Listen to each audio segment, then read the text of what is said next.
दोस्तों नमस्कार। आज मैं आपको एक ऐसे मुखिया से मिलवाने जा रहा हूँ जो पहले कोचिंग चलाते थे और कोचिंग टीचर से जो है मुखिया तक का उनका क्या सफ़र रहा है, इस पे हम थोड़ा बातचीत करेंगे।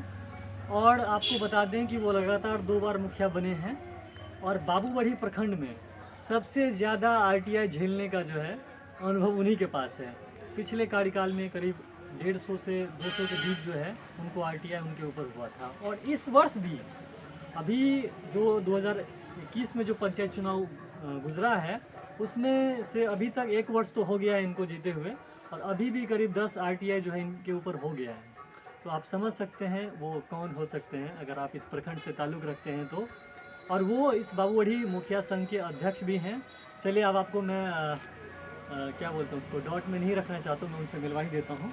इनका नाम है लक्ष्मी पासवान जी। ये बाबूबढ़ी मुखिया संघ के अध्यक्ष भी हैं और ग्राम पंचायत राज भूपट्टी के मुखिया हैं। स्वागत है सर आपका। क्या कहना चाहेंगे मनोहर टीवी के दर्शकों को और अपने पंचायत वासियों को? जी, सबसे पहले आपको बहुत बहुत धन्यवाद।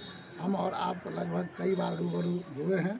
मैं आपके और आपके चैनल के माध्यम से समस्त ग्राम पंचायत वासियों को और समस्त विश्व प्रखंड के जो विश्व पंचायत के जो मुखिया जी हैं उन सबों को भी मैं बहुत बहुत बधाई, जो जीत करके हम लोग आए हैं और 1 साल लगभग पूरा किए हैं। तो सबों को हमारे तरफ से बहुत बहुत शुभकामनाएं। जी धन्यवाद। संक्षिप्त में अगर आप अपना जीवनी लोगों को बताएं, जो कहाँ से शुरुआत हुआ था करियर और कहाँ तक अभी तक आए हैं और आगे कहाँ तक जाएंगे वो तो खैर अपने मन में रखिए, आप थोड़ा सा बता दीजिए। जी, तो पता भी है सबको और पहले भी हम बता चुके हैं जी कि यहाँ हम एक कोचिंग चलाने का काम करते थे और काफ़ी वर्षों, हम लगभग पूरे मिलाकर के 20 वर्षों तक कोचिंग का सफ़र रहा है मेरा। इसके बाद संयोगवश आरक्षण, जो पंचायत में आरक्षण लागू हुआ तो उस समय हम लोग मैदान में थे और घर पर ही रहते थे, कोचिंग का काम करते थे। और लोगों ने मुझे जाना परखा, मैं कई बार कह चुका हूँ, और लोगों ने हम पर भरोसा जताया और मैं राजनीति से जुड़ गया। यही मेरा इतिहास है और मैं इस बार दोबारा मुखिया बना हूँ। बहुत बहुत आभार अपने पंचायत ग्रामवासियों को कि बहुत ही तनावपूर्ण स्थिति में भी हमको ही चुने, इसके लिए बार बार और कोटि कोटि नमन करता हूं। चुनाव टफ था। जी, बहुत टफ था। और ये जो तो चुनाव इनके लिए कहीं ना कहीं दूसरा चुनाव जो होता है, लोग सोचते हैं ना कि एक बार मुखिया बन जाएंगे तो दूसरा बार हल्का है, लेकिन नहीं भाई। आप 5 वर्ष कितना भी काम कर लीजिए, मैं पूरा जिला घूमता हूँ, मैंने बहुत नेताओं से मैं मिला हूँ, वो कितना भी काम क्यों नहीं कर देते हैं, लेकिन पता नहीं दूसरे चुनाव में क्या हो जाता है कि वो उनका जीत करके आना बहुत मुश्किल होता है। जैसे जैसे चुनाव का दिन नज़दीक आता है उनके लिए पता नहीं एक अलग तरह का जो है मतलब वो आप कह सकते हैं एंटी इनकम्बेंसी हो जाता है। जिस तरह से नीतीश कुमार के खिलाफ थे और वही मुख्यमंत्री बन गए, तो मुखिया के केस में ऐसा नहीं होता है। मुखिया जो एक बार जीता या जिला परिषद जो एक बार जीता, वो 90% चांसेस होता है कि हार ही जाते हैं। और इस बार भी देख लीजिए, बाबूबढ़ी में सिर्फ 3 मुखिया हैं जो रिटर्न हुए हैं, जिसमें एक ये हैं और 2 और भी मुखिया हैं। 1 वर्ष कैसा रहा? 13 नवंबर को जो है आपको जीते हुए 1 वर्ष कंप्लीट हो गए हैं। 1 वर्ष कैसा रहा और क्या कुछ काम किया आपने? जी, इस 1 वर्ष में थोड़ा काम समय करने में, जब ये चुनाव के बाद हम लोग आते हैं तो जो विधि विधान होता है उसमें कहीं ना कहीं समय लग जाता है, तो 6 महीना तो ऐसे ही गुजर जाता है। इसके बाद हुआ यूँ कि हम लोग काम स्टार्ट करने के लिए प्रयास किए, तो उसी समय पंचायत सचिव का जो है सो ट्रांसफ़र हो गया। इसके बाद दूसरा पंचायत सचिव आए, ठीक 3 महीना के बाद वह पंचायत सचिव भी ट्रांसफ़र हो गया। ट्रांसफ़र होने में ही जी, इसके बाद फिर जब दूसरा से काम स्टार्ट किए तो वो भी पंचायत सचिव ट्रांसफ़र हो गया। तो अब तीसरा पंचायत सचिव समझिए कि हमारे पंचायत में काम किए हैं। और नए नए पंचायत सचिव जो इस बार उन लोगों का जो नया आए हैं चुन कर, तो हम लोग लगे हुए हैं। अब कुछ काम का शुरुआत किए हुए थे। कौन कौन सा काम शुरुआत की है लोग जानना चाहते हैं? हम बता दें कि अभी अपने पंचायत में ग्राम संपत्ति में लगभग सबसे पहले 200 फीट का घाट निर्माण किए थे और उस पर छठ मैया का पूजा भी हो गया। और घाट के लिए अपने यहाँ कुछ ज़्यादा ही डिमांड होता है, ज़्यादा ही डिमांड होता है, तो हम घाट का निर्माण किए। इसके बाद अपने राजकीय मध्य विद्यालय भूपट्टी, जिसमें कस्तूरबा गांधी विद्यालय भी है, उसके एक कैंपस में कस्तूरबा गांधी विद्यालय है, एक में मध्य विद्यालय भूपट्टी बालक है, जो काफ़ी दिनों से पूरा देखने से ही लगता था कि तितर बितर है, लेकिन वहाँ हम लोग एक बाउंड्री वाल का काम किए मनरेगा के माध्यम से, और बाउंड्री वाल का काम लगभग पूरा हुआ है। अभी प्लास्टर और गेट लगाना बाकी है, काम चलिए रहा है। इसके बाद पंचायत कार्यालय में जो एक काम था, कार्यालय भवन का जो कुछ अभाव था, पंचायत सरकार भवन अपने यहाँ अभी तक नहीं जगह मिला है, जी तो एक कार्यालय का निर्माण भी हुआ है पंचायत में ही। जी पीछे तो ये पीछे हम लोग बैकग्राउंड खड़े हैं जी। इसके बाद हम लोग एक ठो कुआं का जीर्णोद्धार किए जल जीवन हरियाली के तहत। इसके बाद एक अपने बगल में जो सामुदायिक भवन है उसको रिपेयरिंग भी कर रहे हैं। तो लगभग 4-5वां काम में हम लोग हाथ लगाए हैं और अब काम जो है सो धीरे धीरे हम लोग शुरू कर दिए हैं। काम अब यानी होगा। कि आपने कोई पीसीसी सड़क नहीं बनाया, कोई पुल पुलिया नहीं बनाया, कहीं पे मिट्टीकरण नहीं किया, खनन नहीं किया, ये सब काम अभी तक क्यों नहीं हुआ? यही सब कारण था इससे पहले। और सरकार का जो रूल है वह भी कुछ परेशान किया है। पिछले दफा जो हम लोग आए तो समझे कि इस बार का रूल नया है, लेकिन इस बार जो आए तो समझे कि इस बार का भी रूल कुछ नया है। तो इसके कारण कुछ कठिनाई हो रहा है। अभी तक हम लोग जो कुछ काम किए हैं उसका भुगतान अभी तक नहीं हुआ है। और अब सिस्टम ऐसा हो गया कि पहले काम कीजिए फिर उसके बाद आपको भुगतान मिलेगा। जो पहले सिर्फ मनरेगा में था, अब सभी वित्तों का लगभग यही हाल है। इस कारण से भी कुछ कठिनाई मुखिया जी लोग को हो रहा है। तो परिवर्तन ही जीवन का नियम है। सही बोले, पहली बार जीते थे तो उनको लगा होगा कि हमारे पास रूल्स होंगे, लेकिन नहीं, अगली बार बदल जाता है। चलिए, ये चीज़ आपको जानने का मौका, समझ गए आप कि परिवर्तन होता है। परिवर्तन होता है, परिवर्तन वाकई में संसार का नियम है। आपकी पंचायत में हम देख रहे हैं यहाँ पर एक सामुदायिक भवन है, उसका आप जीर्णोद्धार भी कर रहे हैं। पंचायत में कोई उप स्वास्थ्य केंद्र है कि नहीं, और वो सुचारू रूप से आप चला पाएंगे कि नहीं? ये जो आप देख रहे हैं ना, जिस का आप सामुदायिक भवन का बात कर रहे हैं, उसमें 4 ठो रूम है। 2 ठो में स्वास्थ्य उपकेंद्र का ही सब कुछ चल रहा है और एनएम उसमें अपना रहती है और स्वास्थ्य उपकेंद्र उसी में चलता है। इसके बाद 2 ठो जो है उसमें ग्राम कचहरी है, जो सरपंच साहब, 1 ठो ऑफिस और 1 ठो मीटिंग हॉल बनाए हुए हैं। उसमें काफ़ी परेशानी था, काफ़ी दिनों से देख रहे थे कि एकदम पूरा का पूरा पानी जो है सो अंदर गिरता था, सारा कागज जो सब तो भीग गया था। पिछले दफ़ा हम इसको नहीं कर पाए, प्रेशर बहुत था, लेकिन पिछले दफ़ा नहीं कर पाए। तो इस समय सोचे कि कम से कम बरसात से पहले उसको कर दिया जाए, इसीलिए उसमें हम इस बार रिपेयरिंग करते हैं। वहाँ उप स्वास्थ्य केंद्र चलता है? जी जी, स्वास्थ्य केंद्र चलता है। मुखिया जी, राशन कार्ड की बहुत समस्या रहती है पंचायत में, और पीएम आवास जो है स्पेशली उसका डिमांड मुखिया जी लोगों को बहुत मिलता है। सब चाहते हैं जितने भी पंचायत गए थे उनको प्रधानमंत्री आवास मिल ही जाए। फ्री का मिल रहा है, लेने में क्या दिक्कत है? तो थोड़ा सा राशन कार्ड पे और पीएम आवास पे जो आप देखने के बाद कितने लोगों को निर्गत करवा पाए हैं राशन कार्ड, और कितने लोगों को पीएम आवास की राशि आवंटित कर पाए हैं, बताइए। जी, बहुत ही बढ़िया विषय है। जहाँ तक राशन कार्ड के सवाल है, तो राशन कार्ड में एक चीज़ ऐसा कर दिया गया है कि राशन कार्ड कुछ टॉप जरूर है, बहुत ज़्यादा टॉप है, बनवाना भी टॉप है। और सबसे पहले कि हम लोग को उसमें से जो हटा दिया जाता है, जब हम लोग सबसे निचले स्तर का है, तो कम से कम हम लोगों से भी राय लेना चाहिए कि किसका राशन कार्ड बने, किसका राशन कार्ड नहीं बने। तो यहाँ हम लोग को हटा दिया जाता है कि आप लोग राशन कार्ड में नहीं है। कई बार लोग अप्लाई किए मधुबनी में, बारहौरी में। पिछले दफ़ा भी राशन कार्ड का अप्लाई 15 अगस्त तक हुआ था, 20 में 15 अगस्त तक का राशन कार्ड में अप्लाई हुआ था। उसी राशन कार्ड में से कुछ राशन कार्ड लगभग 100 के लपेट में राशन कार्ड इस बार भी पंचायत में बना है, नया वाला। और जो कुछ समस्या है लोगों का कि उसका जब बहू आई है तो उसका नाम नहीं है, बेटा का नाम पहले से है, बहू का नाम नहीं है, उसका जो 2-3 बाल बच्चे हैं उसका नाम नहीं है। तो इस तरह का नियम दिया हुआ है कि प्रपत्र खो भर के आप अप्लाई कर सकते हैं। ऑनलाइन का सुविधा हुआ है तो काम स्टार्ट हुआ है। तो अब लगता है कि धीरे धीरे ये भी समस्या हम लोग झेल लेंगे, और जो राशन कार्ड बचा हुआ है जिन लोगों का, वो राशन कार्ड हम लोग बनवा देंगे, और लगे हुए हैं, बनवाते हुए हैं। इसके बाद पीएमवाई आवास, जो पंचायत का एक तो सबसे व्यक्तिगत लाभ का डिमांड वाला है, सबसे ज़्यादा डिमांड वाला होता है, चाहे वह बीपीएल में रहे या एपीएल में रहे, उससे नहीं बहस है। डिमांड सभी वर्गों में से आता है कि मुझे पीएमवाई आवास का नाम मिलना चाहिए। और उसमें होता क्या, सरकार का एक जोड़ने का समय आता है। पहले था कि आप बीपीएल के आधार पर आवास दे देते थे, अब वेबसाइट खुलता है पीएमवाई आवास का कि आप जिस समय वेबसाइट खुलेगा उस समय आप उचित लाभुक को नाम जोड़िए। लेकिन जोड़िए कितना, आप तो एक नहीं कि घर ही हम लोग जोड़ नहीं सकते हैं, ये भी एक समस्या है। तो जो उचित लगता है वहाँ तक हम लोग उसके दरवाजा तक जा करके उससे जो उचित प्रूफ होता है वह प्रूफ लेकर के हम लोग नाम जोड़ने का काम करते हैं। पिछले दफ़ा लगभग 600 प्लस 650 के करीब हम लोग नाम जोड़े हुए थे। उसमें भी कुछ समस्या हुआ, 650 नाम जोड़ करके हम लोग दिए।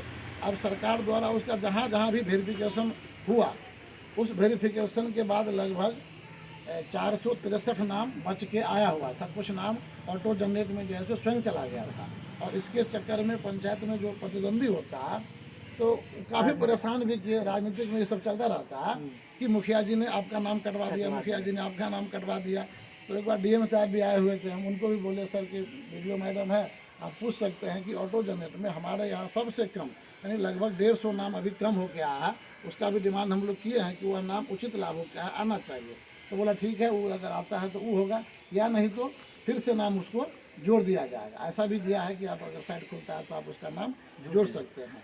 और अभी तक 230 का टारगेट था, उसमें से कुछ लाभुक को पूर्व से मिला हुआ था, किसी कारण उसका नाम जुड़ गया था, या जोड़ते समय हम लोग इतना ध्यान नहीं रखते हैं या इतना इतिहास भूगोल लेके नहीं चलते हैं कि उसको पूर्व से मिला हुआ या नहीं मिला हुआ। लोग झूठ बोल करके भी अपना नाम जुड़वा लेते हैं। तो उस तरह से लगभग 200 नाम बचा हुआ था, और 200 में मात्र 4 या 5 को अभी तक भुगतान नहीं हुआ, बाकी 195 लाभुक का भुगतान हो चुका है। और 75% घर स्टार्ट भी हो चुका है, जिसमें 50% से अधिक तैयार भी हो चुका है, और हमारे पंचायत में लोग अब घर बना भी रहे हैं। तो इन्होंने बताया कि प्रधानमंत्री आवास में जो है, जो लाभुक है वही इनसे डिमांड करें, जो नहीं है वो इनको परेशान ना करें। नल जल जो है मुखिया जी, एक चीज़ मैं पूछना भूल गया, आपकी पंचायत में कितने गांव हैं रेवेन्यू विलेज, और कितने वार्ड हैं, उन सभी का नाम बता दीजिए। रेवेन्यू विलेज के नाम पर हमारे पंचायत में भूपट्टी रेवेन्यू विलेज नहीं है, चनपत ही जो रेवेन्यू विलेज गांव है, बलराजपुर जो रेवेन्यू विलेज गांव है, और बलराजपुर में ही टोले बभन टोली करके गांव है, बलराजपुर है, सोनपता ही और भूपट्टी है, यही 4 गांव है। 10 मात्र वार्ड है। अपने यहाँ जनसंख्या लगभग वोटर का 5000 जनसंख्या है अपने यहाँ। और यहाँ एक थोड़ा सा फैक्ट है कि इस पंचायत का नाम भूपट्टी है, लेकिन यहाँ पे रेवेन्यू विलेज यानी कि कोई भूपट्टी है नहीं। जी नहीं पंचायत का नाम भूपट्टी है। पंचायत का नाम भूपट्टी तो है। अभी हम कहाँ पर हैं? भूपट्टी में है, लेकिन भूपट्टी का कुछ नाम नहीं है मतलब वार्ड या टोल में नाम नहीं है, लेकिन डायरेक्ट ये पंचायत है। आमतौर पर ऐसा होता है कि जो पंचायत का नाम है वो उस रेवेन्यू विलेज का नाम होता है या किसी टोल का हो, लेकिन यहाँ पर ऐसा कुछ नहीं है, ये डायरेक्ट जो है पंचायत का नाम है। नल जल योजना जो है मुखिया जी, जो पिछले कार्यकाल में जो भी स्टार्ट हुआ था, वहाँ नए आप जब से बने हैं कुछ उसे सुचारू करवाने में? जी नल जल योजना वाकई में जुबान पर है, पूरे बिहार में नल जल का योजना जो है वो सबके जुबान पर है। बखेरा तो बहुत बड़ा हुआ है। अपने पंचायत में हम लोग काफ़ी मशक्क़त के बाद नल जल योजना को हम लोग PhD से करवाए थे, और PhD यहाँ किए भी। जी 200 वार्ड में 10 ठो बोर्डिंग है, और 1 ठो एक्स्ट्रा में संपत्ति में जो अलग से भी है, जो थोड़ा गाँव से दूर पड़ता था, वहाँ 1 वार्ड में 2 ठो बोर्डिंग करना पड़ा है। तो लगभग अपने यहाँ बोर्डिंग चलता भी है, जैसे 1 नंबर और 2 नंबर को छोड़ दीजिए तो लगभग सब बोर्डिंग चलता है, जिसमें 8 नंबर में कुछ का कनेक्शन बाकी है, तो इंजीनियर साहब से बात हुआ है, उसको भी करवा रहे हैं। तो लगभग हमको लग रहा है कि औरों पंचायत की अपेक्षा अपने पंचायत में PhD का काम हुआ है, और लोगों को आदत लगा है, और पानी चल भी रहा है, बढ़िया से चल रहा है कुछ जगह पानी। और कुछ जो प्रॉब्लम है उसको हम लोग भी मिल करके चाहते रहते हैं कि उसको सॉर्ट आउट करें, और कल भी हम बात किए हैं इंजीनियर साहब से, जो जहाँ कमी है उसको पूरा कीजिए। बाबूबढ़ी में जो है 3 पंचायत PhD से आते हैं, एक घंघौर, एक भूपट्टी और एक जो है धमोरा। यही 3 पंचायत थे जो PhD से यहाँ पे नल जल का काम हुआ था, जिसमें कि यहाँ का काम थोड़ा बेहतर है इन दोनों से। घंघौर और धमोरा की अपेक्षा यहाँ का काम जो है PhD का थोड़ा बहुत बेहतर है। अब उसके पीछे क्या कारण है मुझे पता नहीं। आपके पंचायत में पंचायत सरकार भवन नहीं है, क्या आप बना पाएंगे आने वाले मतलब 5 वर्षों में? पंचायत सरकार भवन के लिए पर्याप्त जगह की आवश्यकता है, तो हम लोग लिख करके सीओ साहब को दिए हैं कि हमको आप ज़मीन उपलब्ध करा दीजिए। अपने पैड पर भी लेटर बना कर दिए हैं कि अगर जहाँ भी कहीं सरकार भवन बनने लायक जगह है तो उपलब्ध कराया जाए, और अगर उपलब्ध हो जाता है तो निश्चित रूप से बनेगा।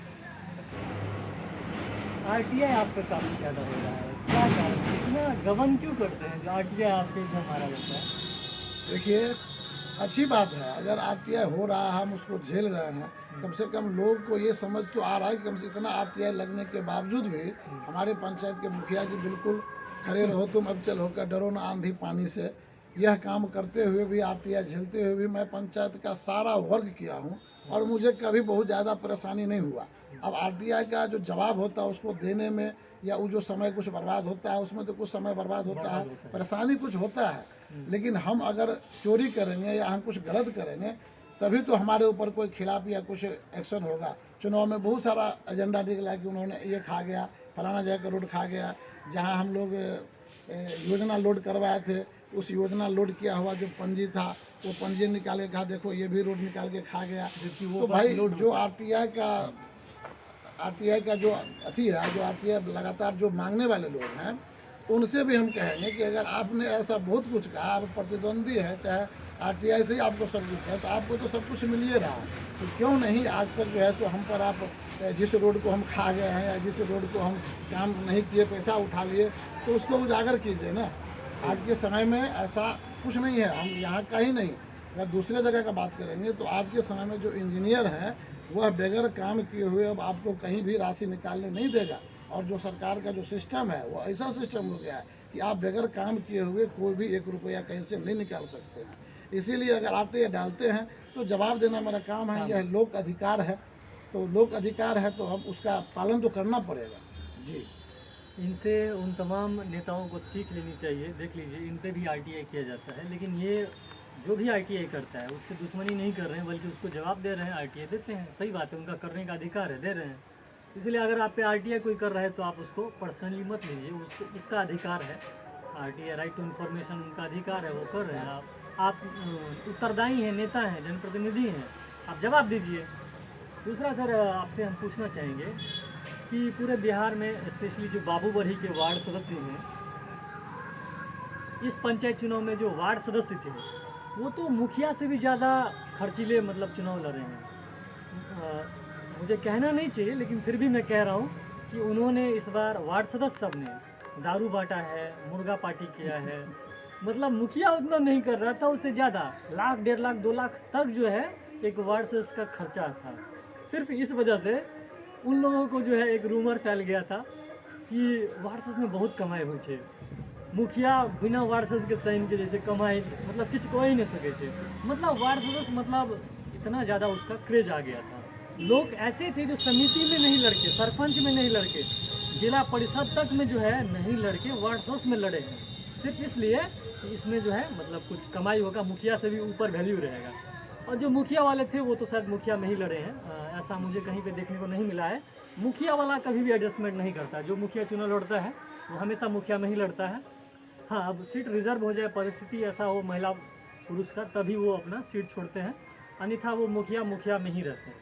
लेकिन समिति, जिला परिषद, सरपंच ये सब जो है वार्ड सदस्य में आ गए हैं और आ जाते हैं कितने, क्योंकि बहुत हार रहे होते हैं तो लोग उनको एडवाइस देते हैं वार्ड सदस्य में ले लेना, कम से कम ये फायदा से। लेकिन नहीं कर जैसे मतलब इस बार जो है मुखिया जी वो लोग अनशन पर बैठे हुए हैं, क्या उनकी समस्या है? देखिए, सबसे पहले हम जितने भी जनप्रतिनिधि हैं सबको, चाहे जनप्रतिनिधि सबसे निचले कड़ी का पंचायत का हो या विधानसभा स्तरीय हो, समूह जनप्रतिनिधि से एक अपील करना चाहूँगा कि आप अगर जनप्रतिनिधि बन के आते हैं तो एक चीज़ मनसा से हटा दीजिए कि हम सिर्फ पैसा कमाने के लिए, सिर्फ पैसा कमाने के लिए ही जनप्रतिनिधि नहीं होता है।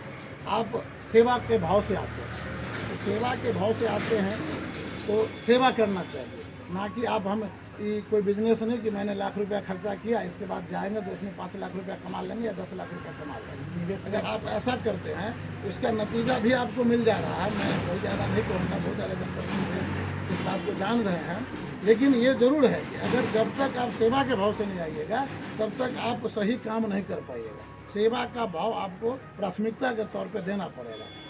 तो सरकार द्वारा जो गाइडलाइन पिछले दफा दिया गया था वार्ड क्रियान्वयन के माध्यम से, तो काफ़ी सहूलियत हुआ काम करने में, ऐसा कोई दिक्कत और कोई तकलीफ नहीं हुआ। जो सरकार का निर्देश था, हम अपने पंचायत पर अगर घटाएंगे तो हमको किसी भी प्रकार का कोई दिक्कत नहीं हुआ। धन्यवाद हम सभी वार्ड सदस्य को भी कि आज तक हमारे पंचायत में कभी कोई वार्ड सदस्य और मुखिया किसी भी बात के लिए उलझे नहीं, और ना ही कोई पंचायत वासी, पंचायत के जितने भी नेता लोग हैं, कोई कहीं किसी को उलझाया नहीं, और स्वेच्छापूर्वक काम भी हुआ, बहुत अच्छा भी काम हुआ। इस बार का जो वार्ड सदस्य का जो पावर है, उस पावर को अब सरकार अभी तक क्या निर्देश दिए हैं, तो अभी तक जो निर्देश दिए हैं हमको जहाँ तक जानकारी है कि उसको नल जल चलाने के लिए 2000 रुपया, रिपेयरिंग के लिए तो 4000 रुपया अनुरक्षण के तौर पर उन लोगों को अभी तक दिया गया। और बहुत सारे पंचायत में DPRO साहब, DPO साहब दिलवाए भी हैं कि उसको दीजिए और चार्ज देने के बाद उसको एक पैसा दे करके नल जल को चालू रखा जाए। फिर आगे जैसे निर्देश होगा हम लोग वैसा करेंगे। हमको किसी वार्ड सदस्य या किसी जनप्रतिनिधि से कोई ऐसा दुश्मनी नहीं है कि आप ऐसा काम नहीं कर सकते। जब हमको काम करने का जब नियम हो जाएगा कि आप सरकार के द्वारा जो वार्ड सदस्य ही चेक काटेंगे, वार्ड सदस्य ही काम करेंगे, तो जैसे पिछले दफा हुआ था वैसे हम लोग करने के लिए तैयार हैं। और अभी कुछ वार्ड सदस्य लोग इस बात को अफवाह फैला रहे हैं और गलत दिशा में जा रहे हैं कि हम लोग मुखिया से लड़ाई लड़ रहे हैं। भाई मुखिया से आपको क्यों लड़ाई लड़ना है? आप अच्छी है, अभी पता चला है कि कुछ धरना वगैरह भी चल रहा है, तो इसके लिए आप स्वतंत्र हैं, आप कीजिए, कोई बात नहीं है। जो जितना आपको अधिकार मिलेगा उस अधिकार को हम लोग भी आपको उतना अधिकार देने का काम करेंगे। लेकिन मुखिया से किसी प्रकार का कोई आपको ये नहीं होना चाहिए। कहीं का भी वार्ड सदस्य है, कहीं का भी मुखिया, मैं सबसे अपील करूँगा कि जो दिशा निर्देश मिलेगा हम लोगों को ऊपर से उतना करने के लिए हम सभी मुखिया जी तैयार हैं। लेकिन इसके बावजूद में मुखिया जी लोग पर बेतरीका आरोप, नाहक में कुछ आरोप, जो मुखिया जी हमको पूछते नहीं हैं, मुखिया जी हमको काम नहीं देते हैं, मुखिया जी हमको ऐसा करने के लिए नहीं कहते हैं, ये सब बेबुनियाद आरोप जो है सो मुखिया जी पर वार्ड सदस्य को लगा। भाई आप मुखिया जी से मिलकर रहिए और मिला जुला करके पंचायत को चलाइए। जैसे काम चलता है वैसे चलेगा। कोई वार्ड सदस्य कोई आज नहीं हुआ, जब से पंचायती राज लागू हुआ है तब से वार्ड सदस्य है और तब से वार्ड सदस्य और मुखिया जी मिलकर काम कर रहे हैं। लेकिन आप जो बोले थे ना एक बात दिग्विजय जी कि कहीं ना कहीं हम लोग जो पैसा खर्चा करके आए हैं तो 1 लाख रुपए लगाए तो उसमें 10 लाख का अपेक्षा कमाने के लिए, तो ये भाव जो है सबको बर्बाद करता है। ऐसा भाव नहीं होना चाहिए। आप काम करने से आए, आप जनता का सेवा करने के लिए आए हैं, ना कि आपको जो भत्ता है, जो वेतन है वो तो आपको मिल ही रहा है। लगा इसके बावजूद भी अगर आप कहीं काम कराते हैं, उसमें पंचायत में काम कराते हैं, अब काम कराने के पश्चात आप उसमें से ठीक है, आप उसमें से कमाई करते हैं या नहीं करते हैं, अगर आपको काम करने के अंदाज में बचा तो सही है, नहीं बचा उसमें कोई नहीं। आप बचाने का बात करते हैं। यहाँ हम देख रहे हैं एक चीज़ और हो कि इतना बड़ा मेनिया हो गया है सरकार को भी। हम सरकार से भी कहना चाहते हैं और जो भी सुन रहे हैं इस वीडियो को, हम सबको ही बात कहना चाहेंगे कि सरकार का भी मेनिया इतना कचरा हो चुका है मुखिया जी के प्रति कि सबसे ज़्यादा जांच, करोड़ों करोड़ का रोड बनता है, वहाँ पर कोई देखने वाला नहीं होता है। आज हमारे ही रूट में एक पिचिंग हुआ है, पिछले दफा हम देखे 3 महीना नहीं चला, उसको कोई देखने वाला नहीं है।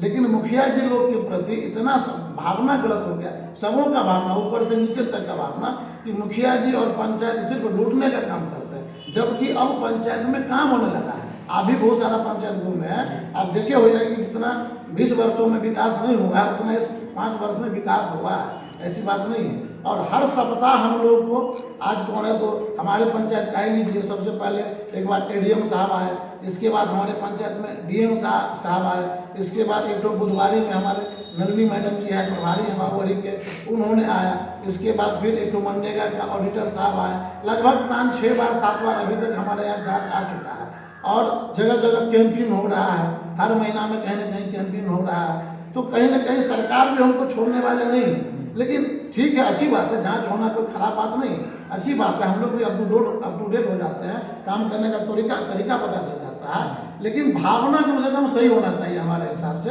ये नहीं कि मुखिया जी और पंचायत तो सिर्फ वहाँ लूटबेट करता है लोग, ऐसा कुछ नहीं होता है जितना लोग सोच रहे हैं जी। अब मैं आपसे पूछना चाहता हूँ एक ऐसा सवाल, क्योंकि देखिए बुरा मत मानिएगा, आप एक मुखिया भी हैं और मुखिया संघ के अध्यक्ष भी हैं। ऐसा सौभाग्य मिला है आपको कि आप बाबूगढ़ी के उन तमाम 20 पंचायत के जो मुखिया हैं उनके भी ये मुख्य हैं। फिर से करते हैं, नहीं ठीक है, कीजिए ना। हाँ कीजिए। आप SC जाति से बिलोंग करते हैं, पासवान हैं, शेड्यूल कास्ट में आते हैं, क्या राजनीतिक जो है भेदभाव का सामना करना पड़ता है आपको? जी क्वेश्चन सही है। भेदभाव नहीं होता है ऐसा भी हम नहीं कह सकते। भेदभाव होता है, लेकिन अब क्या होता है, पहले का भेदभाव खुलेआम होता था और अब का जो भेदभाव है तो कुछ अंदरूनी होता है। आपके सामने कोई नहीं कहेगा कि हम आपके साथ भेदभाव कर रहे हैं, लेकिन आपके पीठ पीछे या जहाँ वो अपने पर्सनली व्यक्तिगत जो बात करते हैं कहीं, तो वहाँ जरूर कहीं ना कहीं कुछ लोग ऐसा, हम सबों को नहीं बोल सकते हैं क्योंकि हमारे साथ ऐसा बहुत कम हुआ है और नहीं के बराबर हुआ है, लेकिन कुछ लोग अभी भी ऐसा बोल देते हैं कि जिसलिए एससी सीट हो गया ना, इसीलिए लक्ष्मी पासवान जी या जो भी एससी मुखिया है वह मुखिया हो गया। लेकिन मैं कहता हूँ दिग्विजय जी कि दिमाग का और क्वालिटी का, एजुकेशन का कोई भी जात नहीं होता है, कोई सीमा नहीं होता है। अगर आप एससी भी हैं या जनरल भी हैं, किसी भी कैटेगरी से हैं, तो आप कोई भी चीज़, कोई भी मंजिल पा सकते हैं। आप में प्रतिभा होना चाहिए। जी, आप में प्रतिभा होना चाहिए। और अगर आप में प्रतिभा है तो लोग कुछ कह ले, उससे ज़्यादा फर्क नहीं पड़ता। यानी कि आम आदमी तो छोड़िए, एक मुखिया बन जाने के बाद भी और मुखिया संघ के अध्यक्ष बन जाने के बाद भी इनका ये पर्सनल अनुभव था। तो सोच सकते हैं जीतनराम मांझी जो बार बार इतना ट्वीट करते रहते हैं, शायद उनका भी कहीं ना कहीं उन्होंने भी फील किया होगा। जी, एकदम निश्चित रूप से फील किए होंगे, तभी वो ऐसा बोलते हैं। तभी वो ऐसा बोलते हैं, इसमें कोई शक नहीं। एक है सर मुखिया जी, पंचायत में तो तमाम लोगों को आप आवास बना रहे हैं पीएम आवास से, आप खुद का आवास नहीं बना रहे हैं। मैंने आपका आवास देखा है और वो बहुत ही नॉर्मल लग रहा है। आप खुद क्यों नहीं पीएम आवास में जो है अपना आवेदन दे रहे हैं? और आपको प्रधानमंत्री आवास मिला है या नहीं, और आप अपना आवास क्यों नहीं बना रहे? देखिए, हम झूठ नहीं बोल रहे हैं, हमको आवास मिला हुआ है, इससे पहले मिला हुआ है। उसमें हम लोगों को 20,000 रुपये मिला हुआ था। तो ये आवास हम एक बार ले चुके हैं और इसका नियम है बहुत पहले तो दोबारा पीएम आवास में अप्लाई नहीं कर सकते।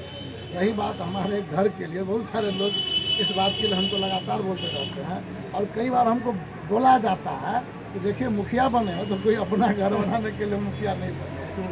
जो रूल है, जिस दिन बच्चे सब है पढ़ाई लिखाई कर रहा है तो उसमें भी बहुत ज़्यादा, पढ़ाई लिखाई में भी बहुत ज़्यादा खर्च देना पड़ता है।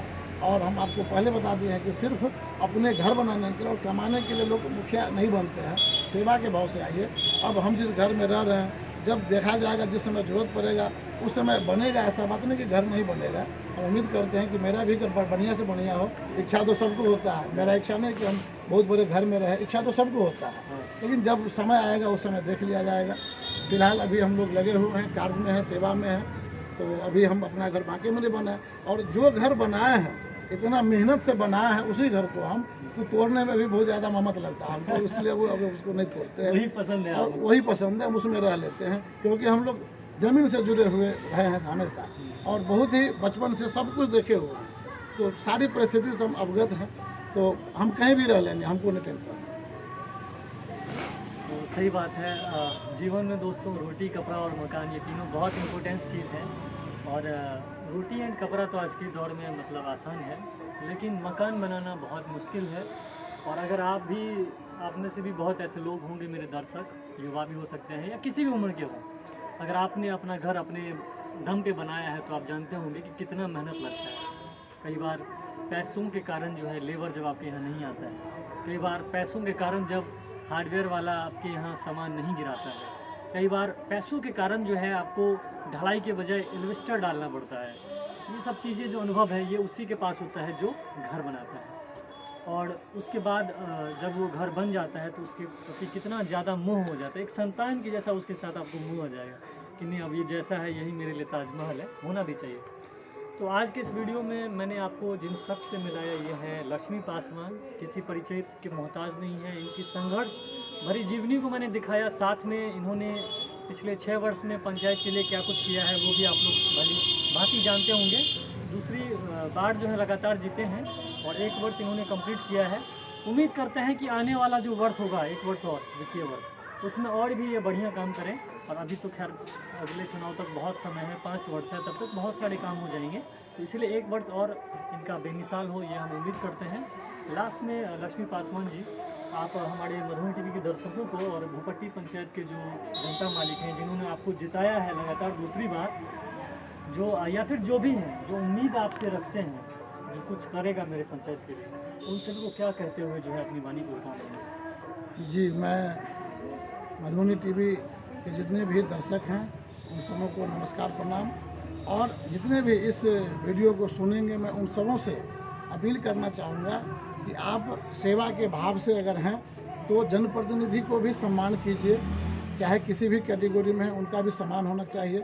और अगर कोई भी काम लेके अगर किसी भी जनप्रतिनिधि के पास जाते हैं, इत्मीनान से बात कीजिए, जो काम लायक होगा वह काम होगा। ऐसा बात नहीं कि मुखिया जी काम करना नहीं चाहते हैं। और साथ ही साथ हम अपने पंचायत वासियों को, अपने पंचायत ग्राम वासियों को, सभी बड़े बुजुर्ग नौजवान साथी, हमारे जो माताएं बहनें हैं, जिन्होंने हम पर दोबारा विश्वास जताए हैं, उनको कोटि कोटि नमन करना चाहता हूँ। साथ ही साथ कहना चाहूँगा कि आप अगर कोई भी काम लेकर के, जैसे 5 वर्ष आप हमसे आकर के मिले हैं, आप उसी तरह किसी बिचौलिए के चक्कर में ना पड़े।